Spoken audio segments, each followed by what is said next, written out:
आपने रामकृष्ण परमहंस के बारे में सुना है? उनके जीवन काल में ही लोग उन्हें भगवान की तरह पूछते थे। वे लोगों से बात कर रहे होते और वे कहते, जरा ठहरो।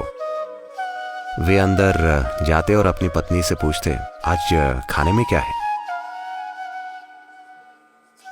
उनकी पत्नी शारदा को इससे बहुत शर्मिंदगी होती थी।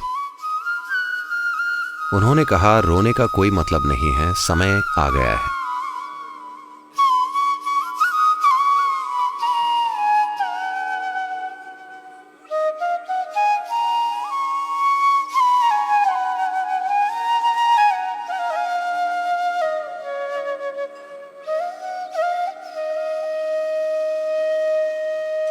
क्योंकि वे बुरे डिजाइनर के ग्राहक नहीं बनना चाहते।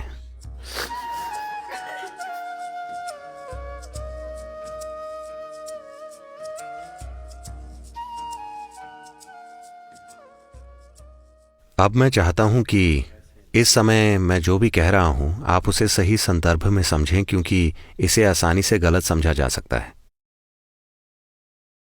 आत्मज्ञान क्या है?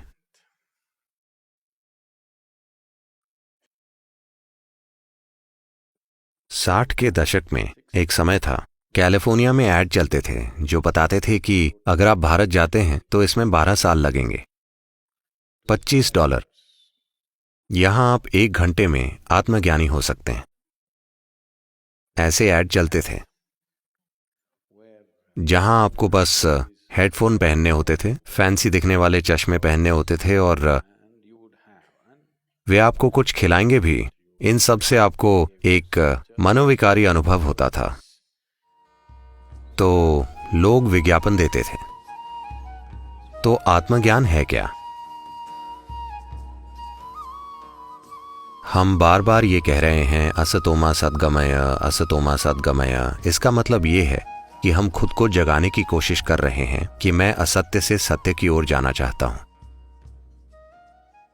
इसे समझने के बहुत सारे तरीके हैं। इसे बहुत ही सरल तरीके से रखें तो आपके बारे में बुनियादी झूठ यह है कि इस समय आप जो नहीं हैं उसे आप मैं के रूप में अनुभव कर रहे हैं। यह धरती का एक टुकड़ा है, हमने बार बार यह कहा है, पर इस समय आप इसे मैं के रूप में अनुभव कर रहे हैं। यह एक झूठ है ना? अगर मैं इस सोफे को मैं समझूं तो निश्चित रूप से मुझे डॉक्टर की जरूरत होगी, है ना? हाँ या ना? तो अगर आपको लगता है मैं ये लोटा हूं तो आपको जरूर कोई परेशानी है ना? इलाज की जरूरत है या नहीं? अगर मुझे लगता है कि मैं एक पात्र हूं तो मुझे इलाज की जरूरत है, पर मेरा शरीर, इसे भी इस धरती से निकाला गया है। ये भी इसी धरती से निकाला गया था। हाँ, ये भी धरती का एक टुकड़ा है और ये भी धरती का ही टुकड़ा है ना? अगर मैं सोच सकता हूं कि ये मैं हूं तो मैं ये क्यों नहीं सोच सकता कि ये मैं हूं? ऐसा लगता है कि मेरा दिमाग कुछ अलग है। अच्छा है ना? ऐसा दिमाग मदद करेगा, पर निश्चित रूप से ये पागलपन है ना? मेरा ये होना पक्का पागलपन है। कृपया इसे देखिए, मेरा ये होना, क्या ये पागलपन नहीं है? आपकी सुविधा केवल यही है कि हर कोई ऐसा है। हां, पागल खाने में ऐसा ही होता है, ऐसा ही होता है।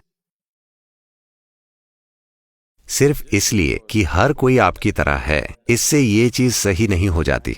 मैं जानता हूं कि हम एक लोकतांत्रिक देश हैं, बहुमत राज करता है, जो भी बहुमत कहता है वो सच बन जाता है, पर अस्तित्व में ऐसे काम नहीं चलता।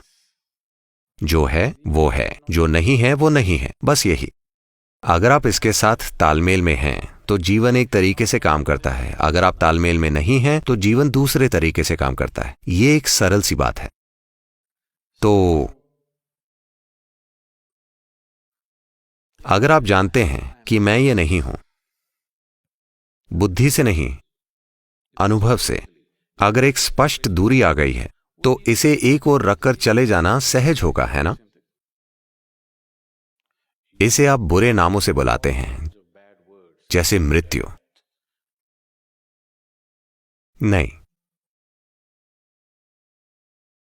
मुझे लगता था कि मैं ये लोटा हूं और मैंने इसे लगातार ढोया। एक दिन मुझे अनुभव हुआ, हे भगवान, ये मैं नहीं हूं। अब मेरे लिए उसे नीचे रखकर बैठना सहज होगा, है ना? क्या ऐसा नहीं है? तो उन्होंने बस यही किया। आप इसे बढ़ा चढ़ा रहे हैं। आत्मज्ञानी अपने शरीर को छोड़कर चले जाते हैं। जब उन्हें बोध होता है कि वो ये नहीं है, तो वो इसे एक ओर रख देते हैं। अगर उन्हें थोड़ा सा और काम होता तो वो इसे उठा सकते थे। उन्हें कोई काम नहीं था, वो इसे रखकर चले गए। ये जीने का समझदार तरीका है या नहीं? अगर आपको इस लोटे से काम है तो आप इसे हर कहीं ढोएंगे। कोई काम नहीं है तो आप इसे यहीं छोड़ देंगे। इसलिए जब आत्मज्ञान होता है तो 90% ऐसा होता है कि आत्मज्ञान और शरीर छोड़ना एक ही समय पर होता है। जब तक आप शरीर की यंत्र प्रक्रिया को नहीं समझते, आप शरीर को बनाए नहीं रख सकते। जो लोग भक्ति के मार्ग पर होते हैं, आमतौर पर आप देखेंगे कि उनमें से ज्यादातर जल्दी मर जाएंगे। ये मृत्यु नहीं है। जिस पल उन्हें ज्ञान हुआ, वे शरीर को एक ओर रखकर चले गए। आप पूरा इतिहास देखिए, कितने ही योगियों और आत्मज्ञानियों ने 28 से 36 साल की उम्र में शरीर छोड़ दिया। वे उसी उम्र में चले जाते हैं। क्या आपने इस पर ध्यान दिया है? India is replete with such people. Bharat में ऐसे लोगों की भरमार रही है। उनके जाने का यही समय है। आपने रामकृष्ण परमहंस के बारे में सुना है? आपने विवेकानंद के बारे में सुना है? वे पहले योगी थे जो 1893 में यूनाइटेड स्टेट्स आए थे। वे पहले योगी थे। उनके गुरु रामकृष्ण परमहंस थे। वे एक भक्त थे। उनकी एक देवी मां है और वे समर्पित हैं और वे एकदम अलग ही तरह के हैं। उनके जीवन काल में ही लोग उन्हें भगवान की तरह पूजते थे। उन्हें सूली पर नहीं चढ़ाया गया। उनकी पूजा की गई क्योंकि उनकी उपस्थिति बहुत ही अद्भुत थी। पर वे खाने को लेकर पागल थे। वे लोगों से बात कर रहे होते और वे कहते, जरा ठहरो। वे अंदर जाते और अपनी पत्नी से पूछते, आज खाने में क्या है? उनकी पत्नी शारदा को इससे बहुत शर्मिंदगी होती। वे कहती, आपकी दिक्कत क्या है? यहां तक कि मैं भी खाने को लेकर परेशान नहीं हूं, फिर आपको क्या समस्या है? हम आपको भगवान मानते हैं, खाने को लेकर यह कैसा पागलपन है? उन्होंने कहा, यह ठीक है, पर खाने में क्या है? एक दिन उनकी पत्नी को बहुत शर्मिंदगी हुई और वे बोली, मैं आपसे बहुत शर्मिंदा हूं। आप खाने को लेकर इतने पागल क्यों हैं? वे बोले, आपको पता है देश के उस हिस्से में भोजन हमेशा नहीं, भारत में हम ऐसी प्लेट में नहीं खाते, हम ऐसी प्लेट में खाते हैं। इसे थाली कहा जाता है। खाने से परोसी हुई प्लेट को थाली कहा जाता है। वे बोले, जिस दिन तुम मेरे लिए थाली लाओ, तुम मेरे लिए भोजन लाओ, और अगर मैं खाने में कोई रुचि ना दिखाऊं तो समझ जाना कि बस 3 दिन बचे हैं। उन्होंने ये कहा और उसके बाद 7 साल बीत गए। 7 साल बाद एक दिन उनकी हमेशा से ही एक झूले पर बैठकर खाने की आदत रही थी, इसलिए वे इस झूले पर ही बैठकर खाते थे। वे थाली लाएं और उन्होंने मुंह फेर लिया। वे रोने लगी। अचानक उन्हें एहसास हुआ केवल 3 दिन बचे हैं। उन्होंने कहा, रोने का कोई मतलब नहीं है, समय आ गया है। 3 दिन बाद वे चले गए। तो वे सचेतन रूप से भोजन की इच्छा पैदा कर रहे थे शरीर में बने रहने के लिए। अगर वे भोजन की इच्छा नहीं करते तो वे चले जाते। तो वे हर रोज खुद को बताते, खाना खाना खाना खाना। ये उनका स्वभाव नहीं है, पर वे शरीर को चलाते रहने के लिए हर समय ये इच्छा पैदा कर रहे थे। अगर सत्संग में बैठे बैठे उनका अनुभव बड़ा रूप ले लेता तो वे अचानक उठते और पूछते, आज खाना क्या बनाया है? मैं ये और वो खाना चाहता हूं। बस खाने के बारे में सोचना। Just thinking about food, desire, creating a conscious desire for food, just to stay glued.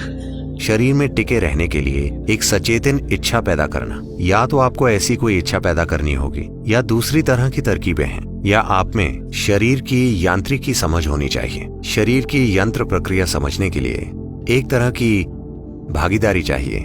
ये यूं ही नहीं आती। आत्मज्ञान एक पल में हो सकता है, पर समझ एक पल में नहीं आती, जन्मों तक काम करना पड़ता है।